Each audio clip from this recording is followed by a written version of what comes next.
I just saw your post on the thing about giving the TCOM conference, being 20 years and still saying the same thing 20 years later, and I just decided I went to sleep at like 6 or 7 o'clock in the evening. Had a long day, and I'm now I just woke up again at 1 or 2 in the morning because I've had a full day of sleep, full night of sleep, and I just decided I saw the post and I thought I was going to go ahead and do a video of it rather than write it because then I won't get this too long, don't read kind of thing.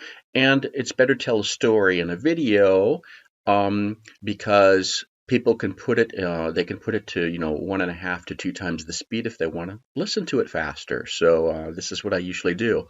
So I want to tell a story here. And the first I'm going to do is I'm going to do it in a pitch fashion because this is a thing that we all can work on too, is giving pitches of our stories and stuff. Tell a story. So what am I talking about? I'm talking about how to deal with the being in the rut of visibility of always preaching to the choir and the message not getting across and how to get out of that.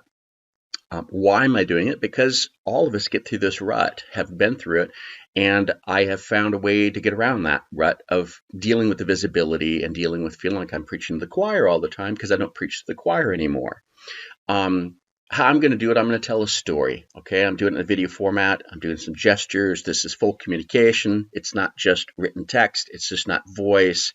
It's the whole shebang here because that's what 75% we do is communication. That's visual as well. So I'm going to tell the story. Video is really good for this.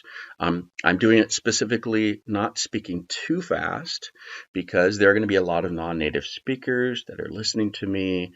And I'm hoping that this will also have subtitles on YouTube so that it can get my voice. I've got a voice that captures the YouTube subtitles. The speech to text works quite well, so I'm hoping that this will also help for those that are they're hearing impaired or have hearing problems too. So all the diversity inclusion stuff and all that. So where am I doing this? Well, I'm doing it in the video on YouTube. I'm going to put it in the LinkedIn. Okay, so that's going to do. Who is involved here? Well, I'm telling my story. I've been in this field for 40 years, and I was even teaching languages and teaching assistant in high school for the first doing all the reading doing all the grades and corrections for the first year students. So even back in high school, I mean, this is 40 years ago. But mainly I'll say from 1988 and on, teaching languages and stuff, and then being all the computational linguistics and all this stuff, plus working in industry and all kinds of stuff for a long time. So. And then when am I doing it? Well, today is today in France now is the 13th of November in 2021. So I've covered all the who, what, when, where, why, and how. And that's when you give a pitch, tell the story, set the context, okay? Because this helps communicate a story, tell a story, and that's about. So that's what I'm doing here rather than writing a post. And it's setting up the expectations of what people are going to be, they're expecting to hear from this story as well. So let's get to the kind of thing of being in the rut. So you mentioned that, you're telling the story over again 20 years ago, from 20 years ago. It's always the same thing. You're still preaching to the choir and all that. And it's funny, and I'm going to cite some names that I sent a LinkedIn message to Daniel Brockman of, Trados, who's still there, but it's changed company names a couple of times. I said to him last week in a message that it's funny that a quarter of a century later, okay, nearly 25 years later, I'm still mentioning to colleagues topics that he and I were writing articles about separately, 25 years ago, and he just laughed. And it's true. We're still mentioning things in our field. You just confirmed that. That's why this came up this last week, and so you mentioned this, and I thought, okay, it's time to tell the story here. This is good because there are a lot of people on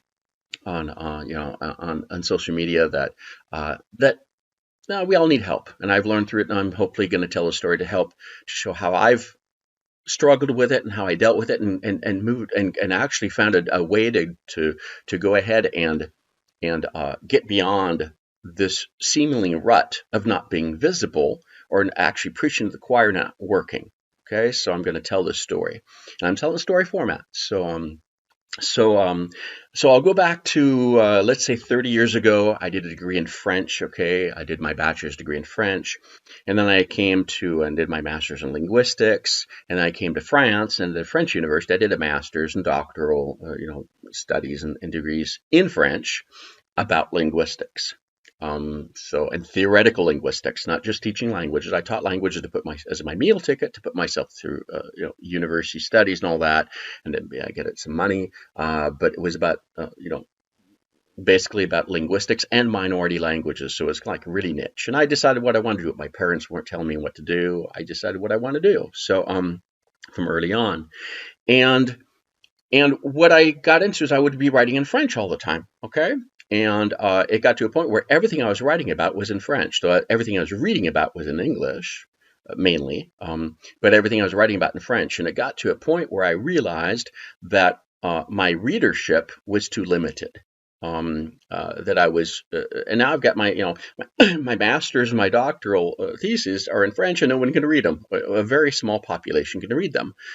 So I stopped writing in French. Not that I stopped writing French, because I'm still here, but my publications are no longer mainly in French. Okay, let's say that. So I expanded my readership by changing the language to a language that's more used that happens to be my mother tongue. And I don't have to prove to anybody else anymore that I can write French really well. Okay, so that's not a problem. So I don't need to prove anything anymore. So I expand. I stopped doing one thing to expand to a larger readership. And we're gonna see here that there's a history of doing that, and it made things more visible over time. Okay, so I chose a more language that had a higher, wider spread coverage of readership. Okay, so that was one thing.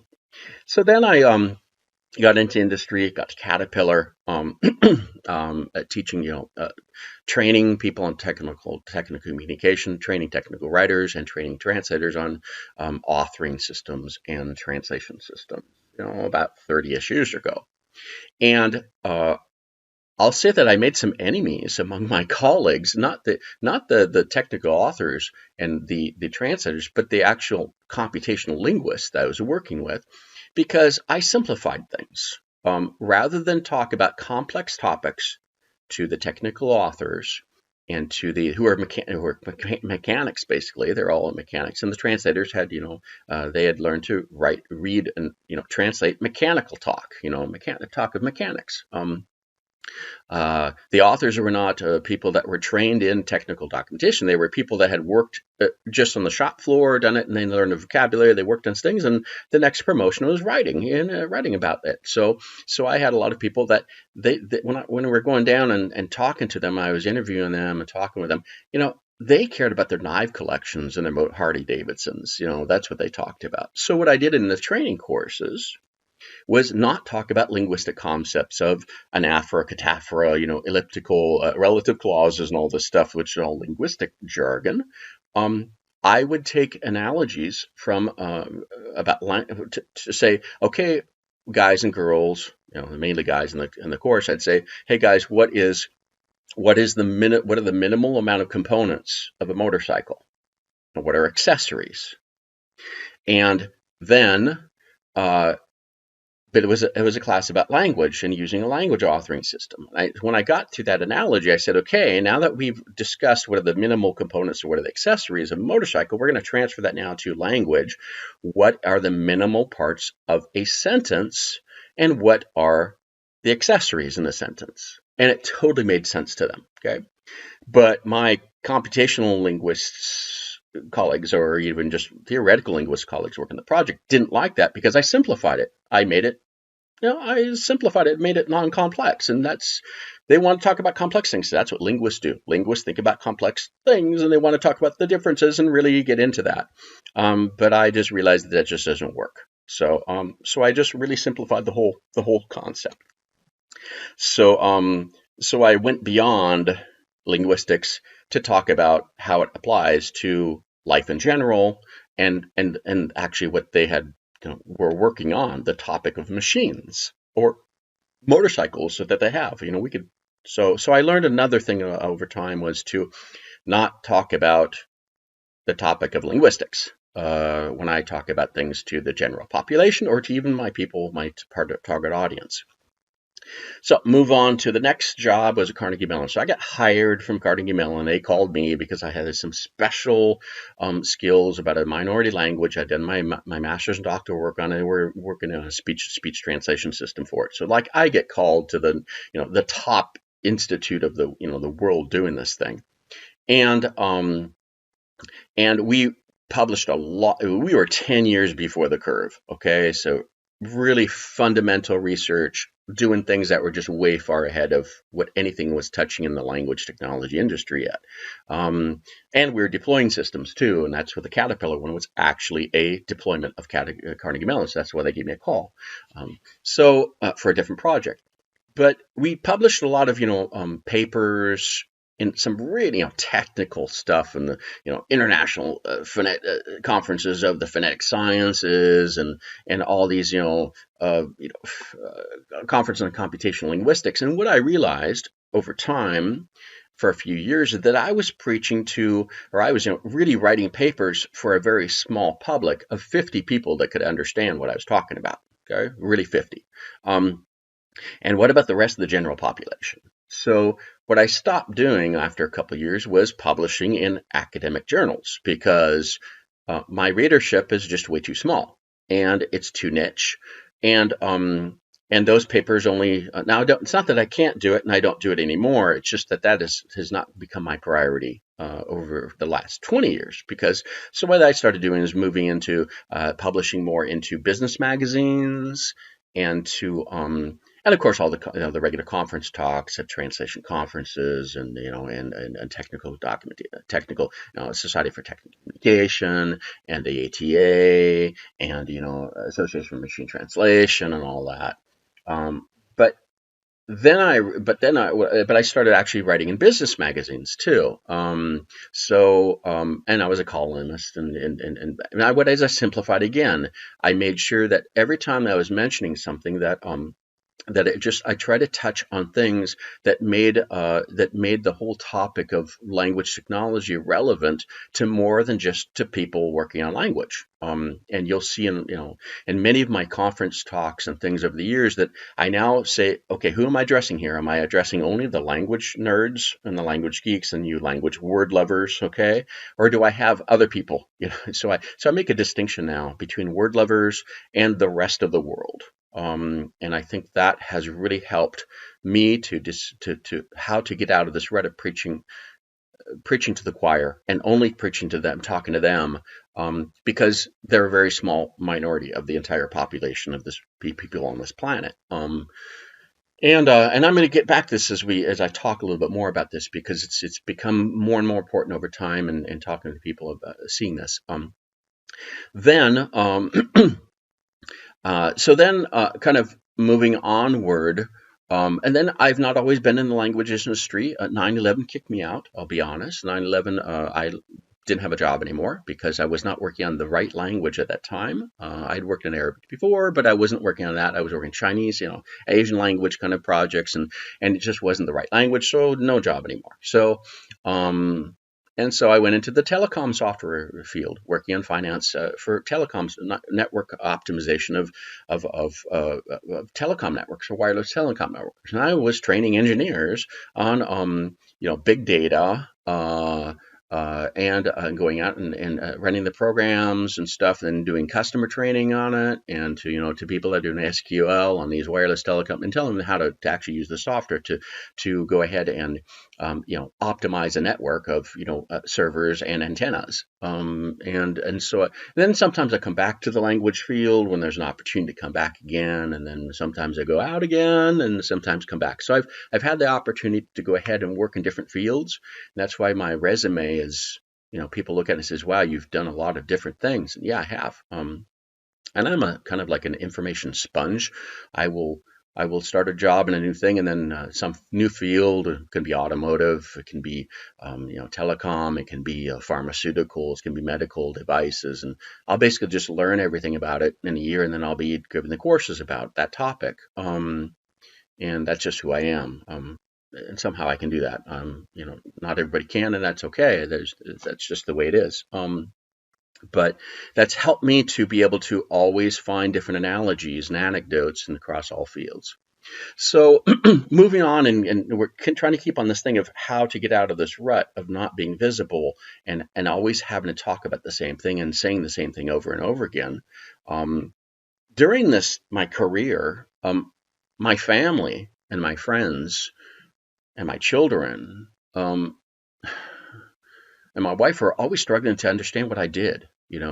Because I can do a lot of different things. I've had jobs in sales to project management to all things in different companies, and they couldn't understand what I did. Okay, and maybe I found a really difficult time to explain what I did, because I can do a lot of different things. And so fast forward to 2013, and this will not be linear. Sometimes I'll refer back to some things earlier or later, but in 2013, I went to the States to go see my father in a retirement home there in Monterey, so just not far from you. And went to go visit him. It was, it could have been his last days, and he came out of it. But I went and just to go visit him in his retirement home, and I'll go sing some songs in the retirement home for all the elderly friends of his, and play chess with them, and just be there to support my dad and his friends in a difficult time, for a very health difficult time for him, and to just be there. And while I was there, and this was kind of a key moment of my, I don't want to say career, but just my understanding of the importance of what I do, and what I am doing in my life it's not just work, it's my path, it's what my life is about. Because my parents didn't tell me what they wanted I should do. I chose my path, and so it's not just a job, it's a passion. I can't separate work or what I do from my passion I decided to fund my studies for in the U.S. And here in Europe. I don't distinguish it because it's part of life every day. And I'll get to that. But I'm going to tell the story of the situation that in the retirement home that opened up my understanding to how to be better at explaining what I do, and to make it relevant to other people. Because I mentioned a couple things here in this the video before, but I'm gonna make it even, it's expanding because I was learning and doing this, and it really was a moment in time.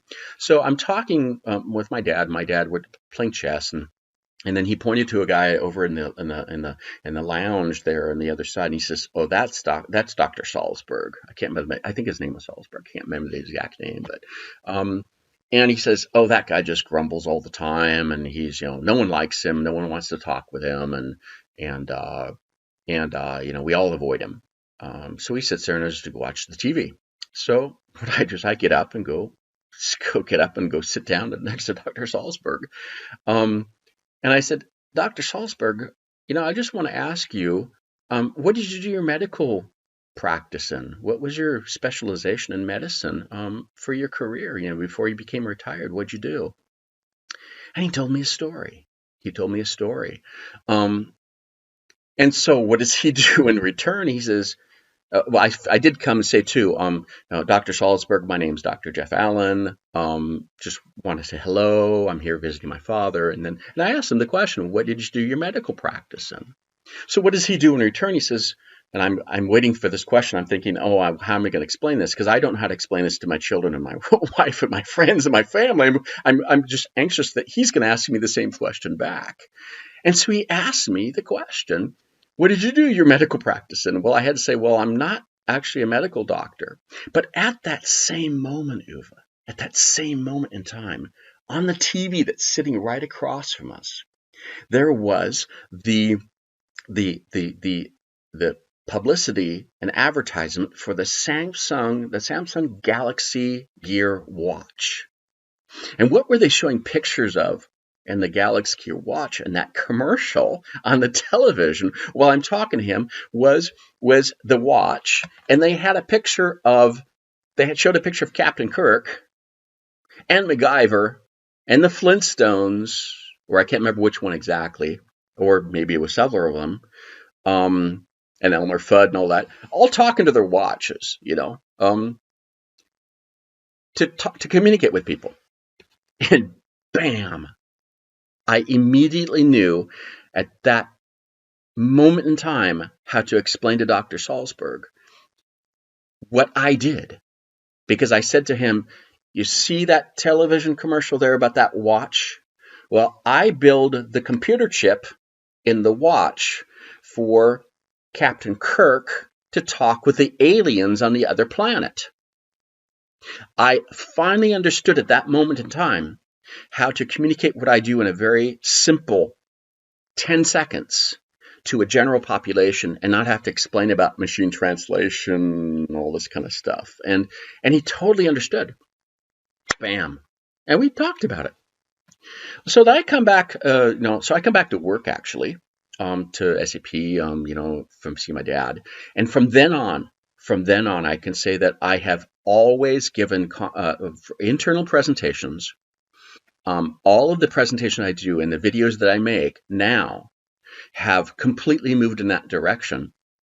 I have stopped using the word machine translation because no one understands what that is, except the people that work in machine translation in the language industry. We call it MT, but no one else understands what it is because are we translating machines or what? What is it translating? So machine translation has been eradicated from my vocabulary except for the people that talk about machine translation. I don't talk about automated translation as much anymore. I talk about computer-generated authoring and computer-generated translation. Everybody understands what I'm talking about. And every time I give a talk, I pull out a watch and I say, hey, let's talk about talking to the watch, or I pull up my mobile phone and I say, hey, Siri, Alexa, Microsoft Translator, Google Translate, and I use this to tell people what I do.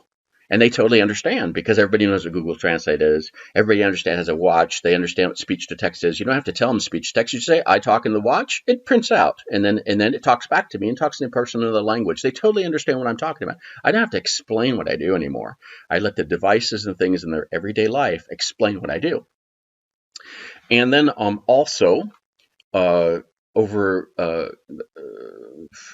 you can see in my conferences talks, a lot of my conferences talks and interviews with the press and all that about explaining about Google Translate and Skype Translator and everything about that. Over the years, from about 2013 on, I will now bring, and even conference talks for students in translation, all that, I bring in analogies to all of them about, I ask people to pull out their cameras and their watches and their telephones.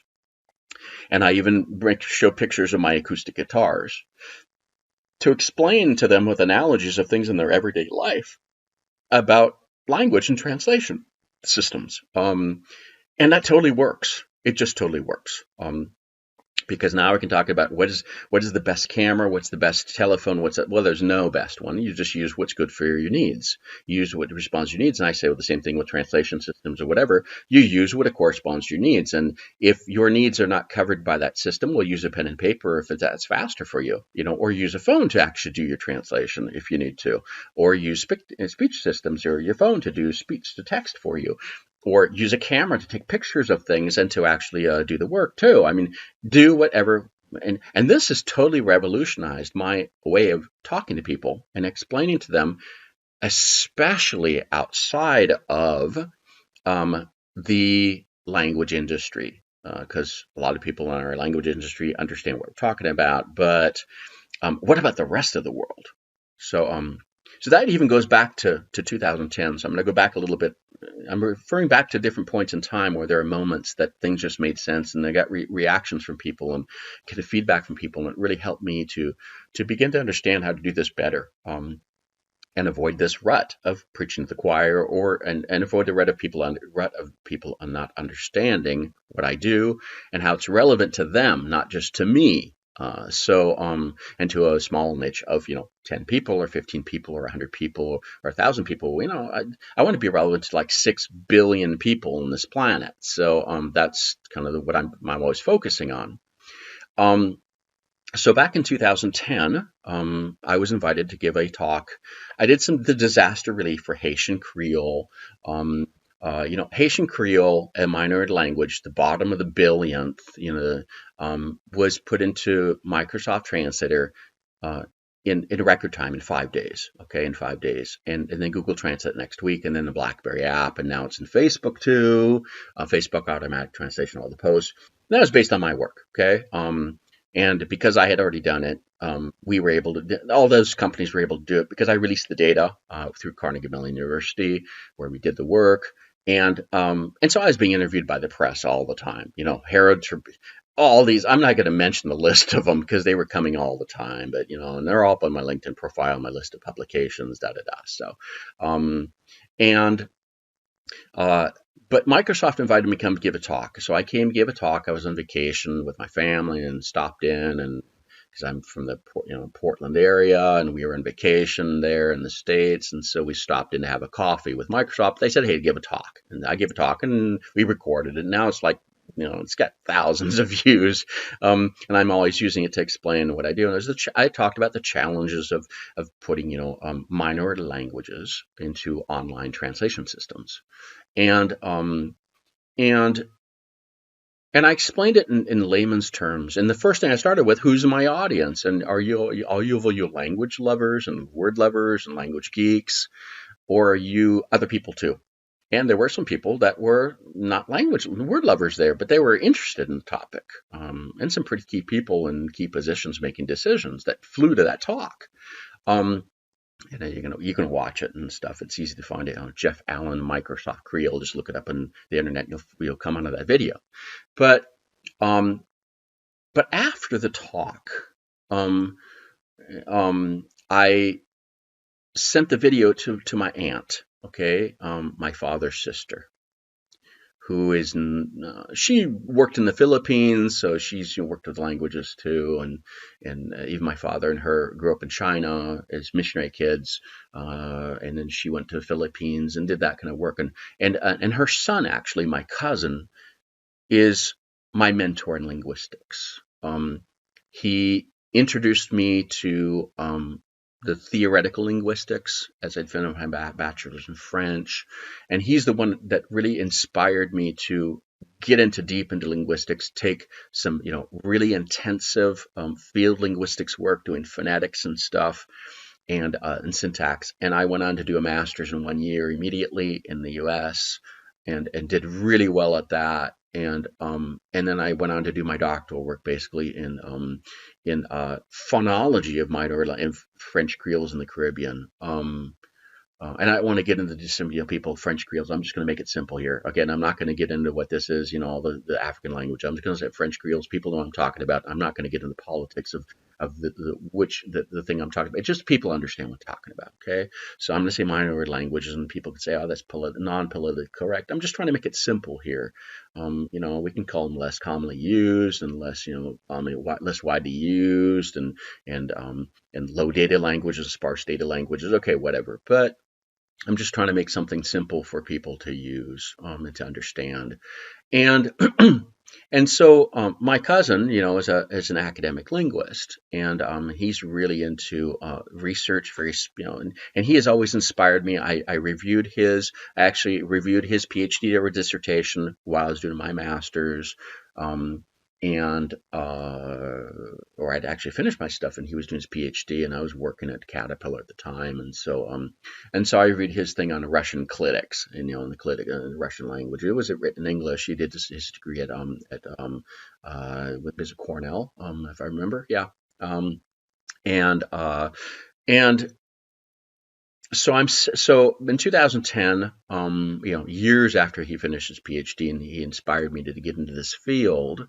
I did this talk at Microsoft, and in layman's terms, and I really explained kind of to people in general, to a general public, this putting these minority languages into online systems and putting them into like Firefox and Internet Explorer, and I said that once you put a minority language into a language to an online system, a computerized system like Microsoft Word and PowerPoint and Excel, and you make all the menu items all in that language, and then you put it into Facebook and you put all that, then there's no discussion anymore about whether it's not that minority language is what it is, because people say these aren't languages, they're dialects or whatever they are, they're broken things or whatever. And I said, once you put these into these kinds of, online visible, uh, you know, software, there's no discussion if it's a language anymore, because you can't have a non-language that's translating into a language. They both have to. So you just elevated the status of these minority languages to be equal to other major international languages. And so that's what I talked about in that talk. And at Microsoft. And my aunt, who watched the video, she wrote back. She says, Jeff, I finally understand what you and my son do in your jobs. Okay. She finally understood after, 2 decades of us talking about things, just that simple talk. And just like the same situation when I said about the Dr. Salzberg and understood just simplifying things, and making it relevant to people. Then making it relevant, larger scope of people. So then onward, I stopped actually. I'm not going to say I stopped, but don't always have travel budget for the companies I'm working at to go talk at things. A lot of sometimes I just get invited talks to a lot of conferences, especially in the language industry. But my jobs sometimes they didn't want me to send me these conferences because there wasn't any budget. It's still the case. And so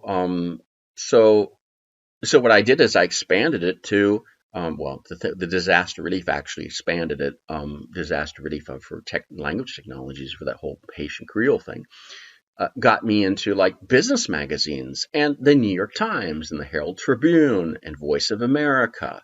And I finally realized that I needed to actually stop going. I don't need to stop. I needed to expand beyond going to language conferences, language industry conferences, because you're always talking to the same people. Okay.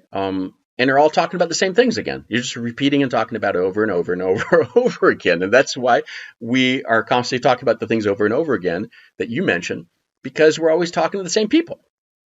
And another thing that I stopped doing is I stopped using the word terminology.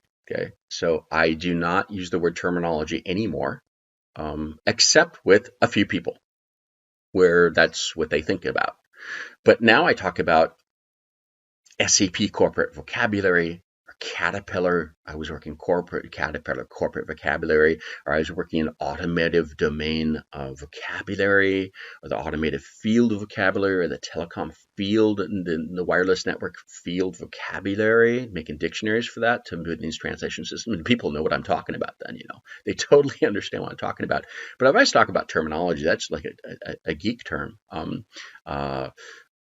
And I'm not saying it's bad. I'm just saying that know your audience. And so my audience has been expanding, getting wider and wider, and not people that are in the language industry. So I need to simplify and make it easier to understand, like computer generated authoring, computer generated translation, talking about the watches, the Captain Kirk examples, the phones and the telephones and the cameras and the guitars as analogies, and even the motorcycles. When I was talking about what's the components of the motorcycles, I just try and simplify this to make it relevant to people.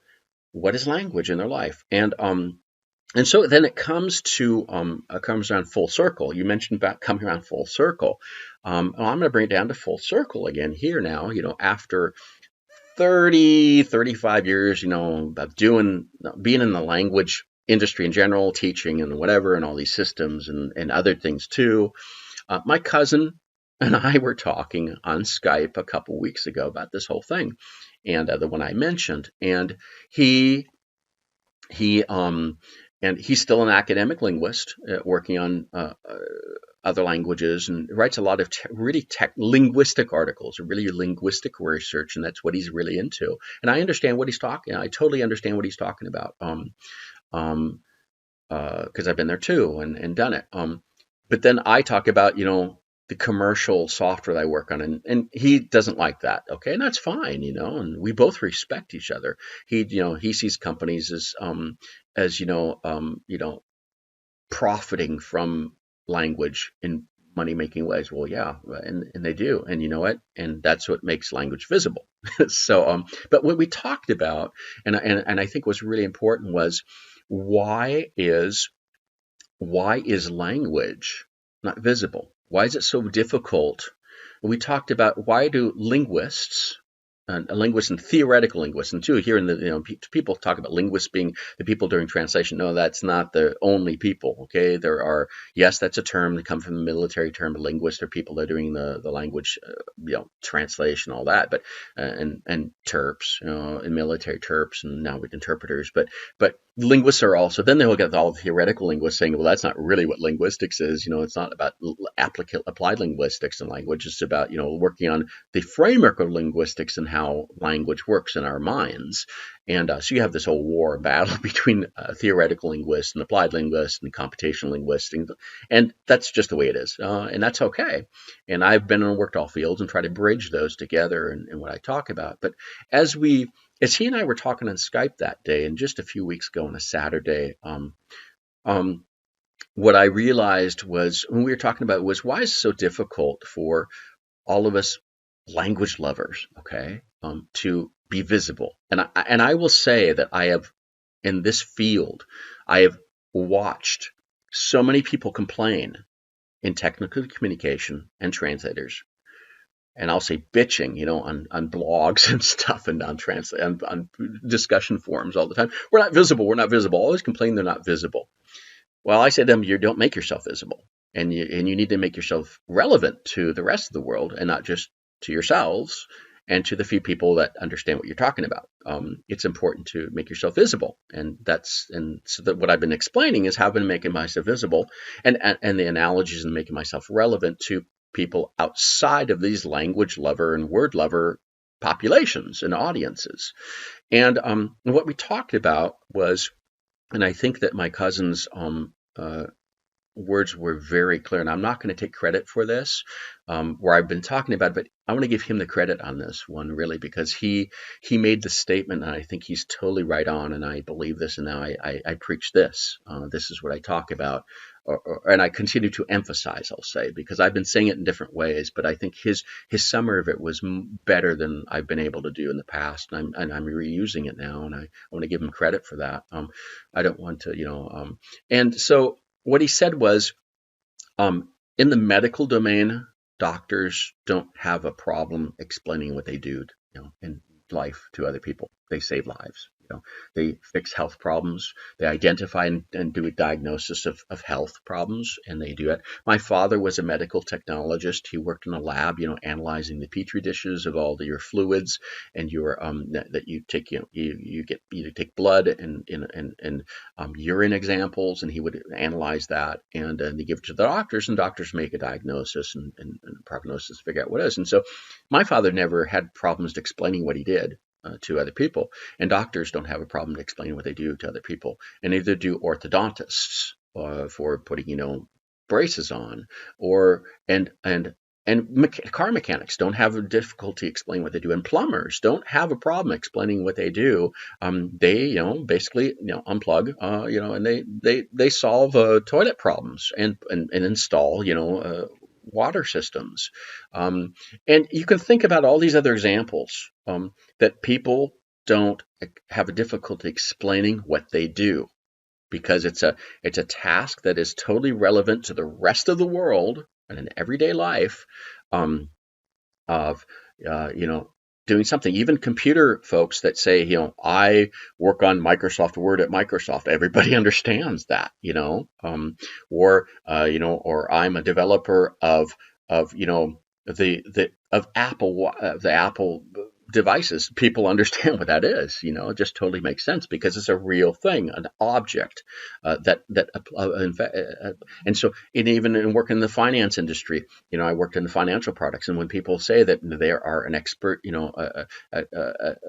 doing any accounting and stuff, that people understand what they do, for taxes and all that.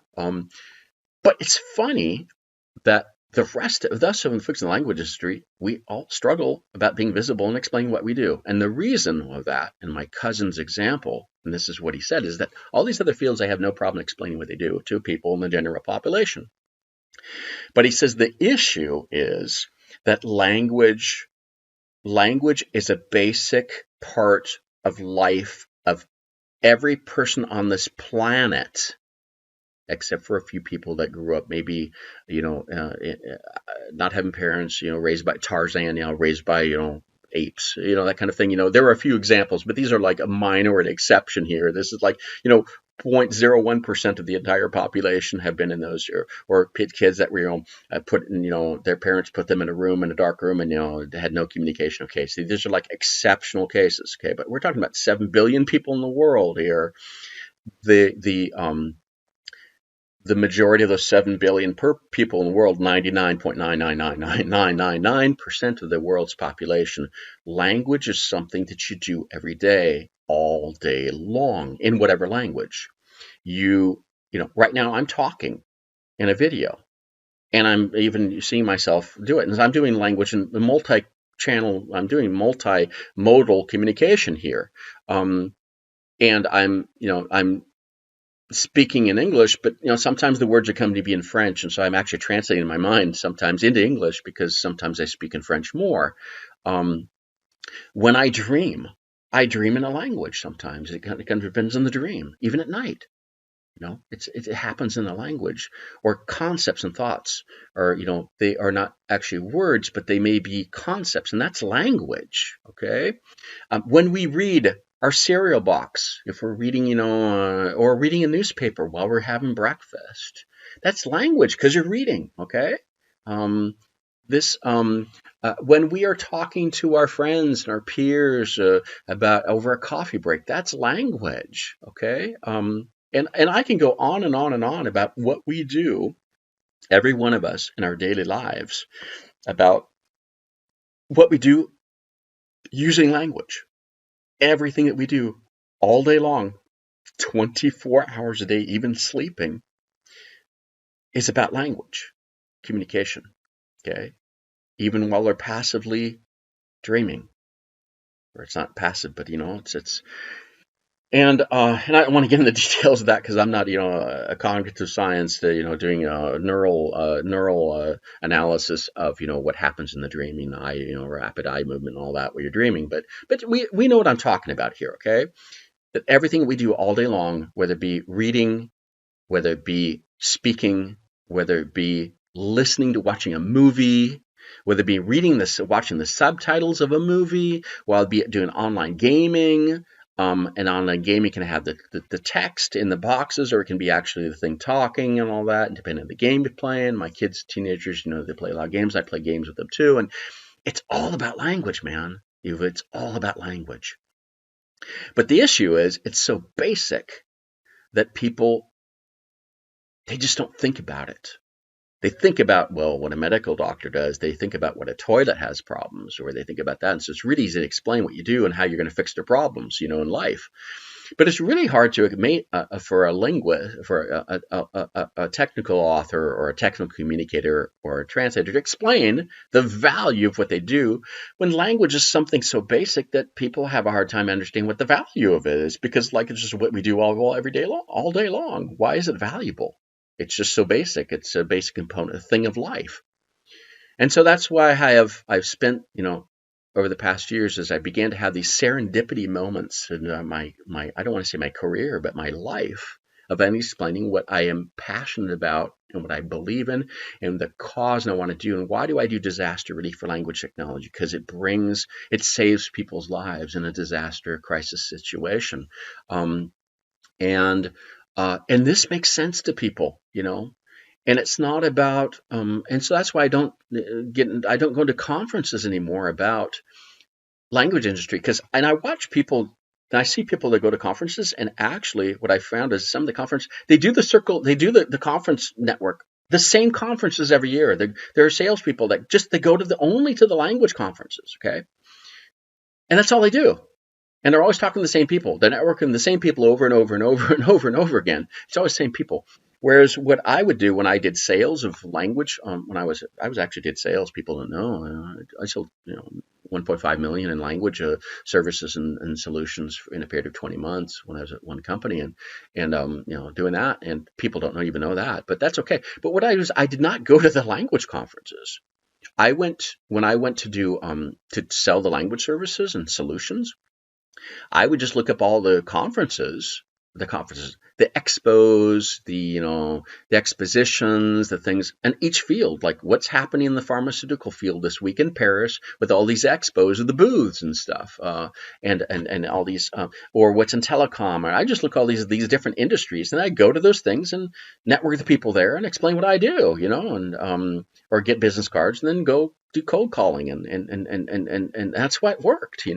So I expanded beyond going to the language industry conferences where you're always talking to the same people over and over and over and over again. I would go and talk to people where I was going to help provide services and solutions for them in their work, their daily work, doing pharmaceutical websites, sorry, or doing telecom, or doing automotive, or doing what. And I do have experience in a lot of those. So that really helps me to be able to explain that. That really helps. And that's just been, my path and my career allowing me to do that. But what I did is I expanded beyond, and went beyond going to the industry conferences of this single industry. And I think that and coming down to it, I've been talking for 45 minutes here telling this story, but what I've learned is to not always go back and preach to the same choir all the time, because there's a bigger pie. There's a way bigger market segment that needs to understand the value of what we do. I've learned to not use word lover jargon to people that need to understand the value of it for them in their lives and their jobs. Because if I use the jargon, then it doesn't make any sense to them. But if I use really good analogies and stuff that make it relevant to them, then that's how you sell this stuff. You sell the idea, you communicate the idea, and I sold the solutions and actually did pretty well at it. I didn't like selling, but doing the quota and all that stuff, but I did really well at it because of the way that I made it applicable and practical to the people, to relevant to the customers, to the prospects, and that just totally worked. And now people say, "Oh, I use the word totally I literally made it stuff." People are going to complain about that. But that's how people talk. That's how we talk. This is spoken language here, and so what I really encourage all of us in this, is kind of a takeaway points, is to really go beyond and expand beyond your common core of the conferences and the things. And I'm not saying not to do that, because that's important too. It's important to be recognized in the field and all that, and I understand that. But sometimes I say to my colleagues at SAP that I'm way more famous outside of SAP than I'm actually inside of it, because of all my disaster relief technology work, and that got me into. And it's not that it got me. Okay, yeah, I was the advocate. I was the person that was, that led the projects, and it got me famous. Okay, but that's not why I did it. I did it because I wanted to, because I've been spending 35 years of my life trying to promote people that are not privileged, and they don't have that privilege that I grew up with, from being from North America and living in Europe. I lived in the privileged populations, and I have an adopted son who's black, and from Africa, and I understand the struggles of what it means to be underprivileged, and that's been a passion of mine. I don't say passion; it's just been my cause in life, to make those that are underprivileged, the underdogs, to give them the support to be able to do it, and not to do it for me, but the fact is, I'm talking about it, it just makes me famous, and people think it's about me, and it's not. It's really to go ahead and to pass it on to the next generation. I have been looking for years, and I'm glad every time that I can pass the baton on to someone from that language group to take it to the next step and just build upon what I've been able to help on, and to make it visible. And I keep things visible in the news, and that helps. But the goal is to really so that these populations, and some of them have been oppressed, okay, for centuries. And I don't want to go into the whole slavery thing, but this is just, this is the history of some of these languages. Oppressed populations for whatever thing, because of of politics and people in power and greed of populations. Some languages become more internationally known and used versus those that are oppressed and then die. They go through language attrition and then die off. That all these uncommonly or less wise or endangered languages or minor languages or whatever we want to call these things, that to make them survive, help them survive by using software to become visible and to be used and to be known, not just be used, but be known, and to be, when you start putting, these minority languages, and look at Facebook, Google, and Google Translate and Microsoft Translate and all these minority languages that are in there now, they're visible now. They're totally visible, whereas they weren't for years. And this has given them a chance to have language status. And so now when I talk about things, I talk about those software and those types of software programs and devices and all those kinds of things, so that other people understand. So I don't go I still go to some of our language industry conferences and stuff. But now when I go, now I don't go and talk about the things that we've been talking about for years, that you and I have been talking about for like 25 years. I don't talk about those things anymore. I go, or I actually, when I go to conference, and I will honestly, I don't talk about what SAP is doing, because it doesn't apply to the majority of the people in the conference, because SAP has its own context. Yeah, big enterprise, but a lot of people come to these conferences stuff are not big companies. And so what I would be talking about would not be relevant to many of them, because they're not in the same context, and actually they don't have the same struggles and things. They're struggling with much smaller things. And I've worked with a lot of startups and small business, so I understand the I've not always worked in big corporations. I've worked in a lot of startups and stuff too, and so I understand what their struggles are. And I went through making startups and become big, and the organizational challenges of that, and how to deal with it. And when I go to conferences now, even language industry, I talk about completely different things, about things that they all identify with, not just the things that promote the company I'm at, but and the struggles that my company have, and they will never have, because they will never be in the complexity that we deal with. I talk about things like how to make minority languages a profitable business model and scheme, and that makes sense to people that are doing in the language industry. It totally makes sense. Or I will talk about the struggles of process improvement, and what they're doing, productivity tools. And that just makes sense to them, because that's what they struggle with. Or I will talk about things, and or like social media. I give conferences about how to use social media to be successful in your business. Or sometimes I will give talks about my 10 key values in being a successful person in any job, not just the language industry, but any job, because it's totally relevant for everyone. And all these things are just, they bring value. And it mentions how it applies to language, but to other things too. And that's what I would say is kind of my takeaway points here. And I'm sorry, I haven't organized into a 3-point pitch and all that kind of stuff, because I'm telling a story, and I hope that all of you can benefit from the story. Is to get it to where you're able to be relevant to others,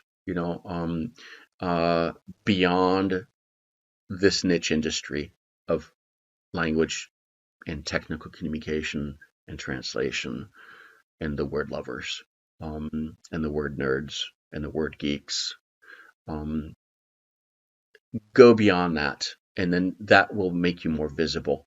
It will make you much more visible, and relevant of what you do and explain the value of what you do. That is something in everyday life. We all do language. We all use language, and so people don't see the value of it because it's like, well, it's not, what's it valuable for? Because I'm doing it all day long. It doesn't really matter.